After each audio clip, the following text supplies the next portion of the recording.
tricycle, pero ako hindi niya ako pinapaliguan. Ito sa asawa ko, pinapaliguan yung sasakyan.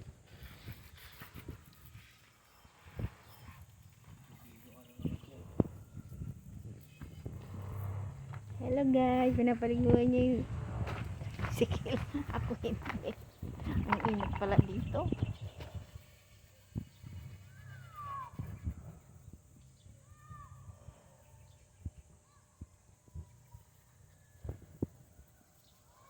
Di ba maano yan kapag binasa mo yung makina?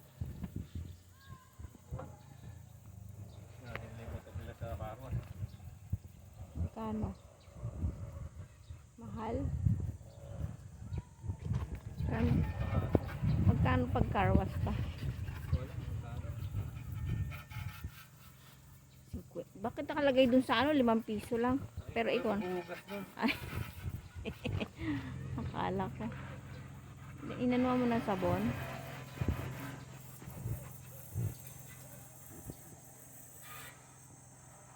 Ayaw mo may-ari.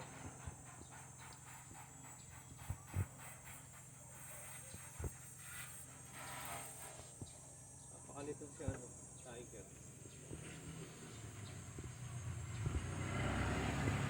Nasaan ang pag-ibig mo? May shampoo yan? Wala, sabon lang. Ano magbabago yung tsura nito kasi pangit naman yung tsura nito. Kulay orange.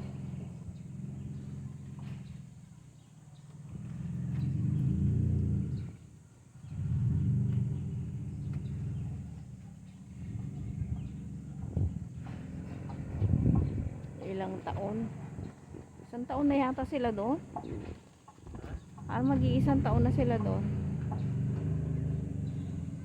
Isang taon na yata sila doon. Umuwi. Ibig sabihin, isang taon na rin to nandito. Lumana rin yung pahan niya. Kala ko nga, ang alam ko uncle niya yung nagdadrive nito eh. Kaso hindi rin pala tagal. Tagal. Umuwi din pala sa ano. Umuwi din sa bagong ano yan. Sa San Jose del Monte. Sa San Jose del Monte yata yung uncle niya. Mayroong anong nakaraan, binibenta na yung ano, plaka. Hindi pa kasali yung motor, sidecar lang. Binibenta ba to? Hindi niya binibenta yan. Yung dating kasamahan niya, hinalukan pa nga ako eh. Kung may alam daw. Wala. Hindi mo marunong mag-drive yung asawa ko ng motor. Yan, pinag-practicean pa. Mura lang yung pag-tricycle ng ugas. Mahal yata yung kotse. Panay kalawang na. Kakatakot ng linisin. Talim. Stainless ba yan pa? Ilalim.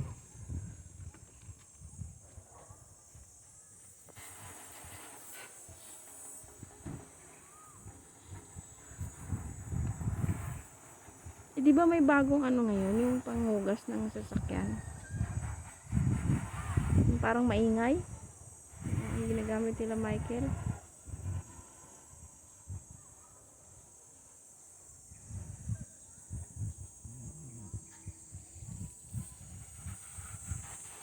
Ayan na, nilabos lang kailangan nyo. Yung talang nalilisin, pwede pa sa mga. Lamos na.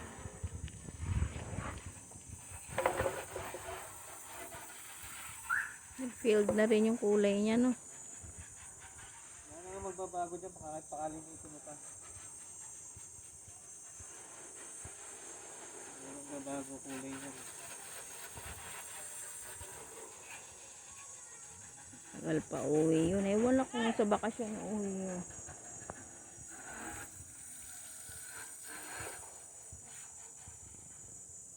Ano na ba to? Hindi. Hindi ko alam kung kukunin niya. Dadali niya doon? Inakakotse yun? Pwede ba yan isakay sa ano? Pwede ba isakay yan sa... Pwede siya isakay sa ano? Atak. Sa truck. Ay, itatrack pa? Para makarating sa pier. Para makarating sa pier. Ang laki pa ng bayad niyan, doble. Babayaran mo yung truck, tapos babayaran mo pa yung sa biyahe. May bayad na yan sa barko eh. Yung kotse nga niya, magkano kaya bayad niya doon?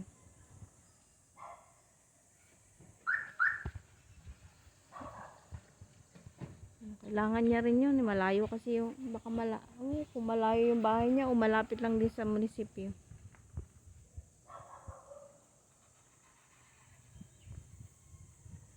Eh, wala naman sariling bahay yun doon. Nakikiano lang sa ano. Sa mga tiyahin. Baka babalik din yun pa. Kasi sabi ni Mio, wala naman daw sariling bahay yun doon. Nakiipon lang daw doon sa mga ano. Eh, dyan yung bahay niya eh. Sayang yung aircon niya, no? Mahaba yung aircon niya pa eh. Ano yung tawag doon? Split, ano ba yan? Kagaya ka Ate Angie. Bilhin yung aircon niya, bago pa naman. Pero nandun lang sa baba. Kasi yung baba niya, dinagdagan niya ng kwarto. Kaya masikip yung baba niya eh. Ayan, nakapasa na siya.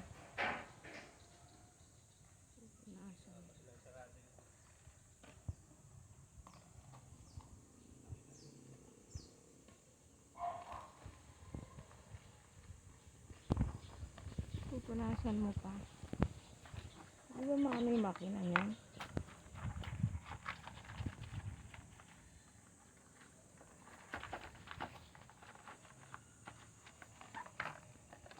Tagal na yung Honda, di ba? Walang number kung ilan. Diba mo ay 1755? Ulit. Yung mga Honda. Ay 175 lang.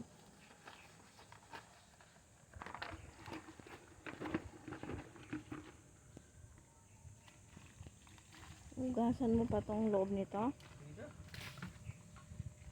Pupunasan lang yun. Ito oh, dumi. Di ba? Baka may May mabasa. mag-start yun. May nabasa.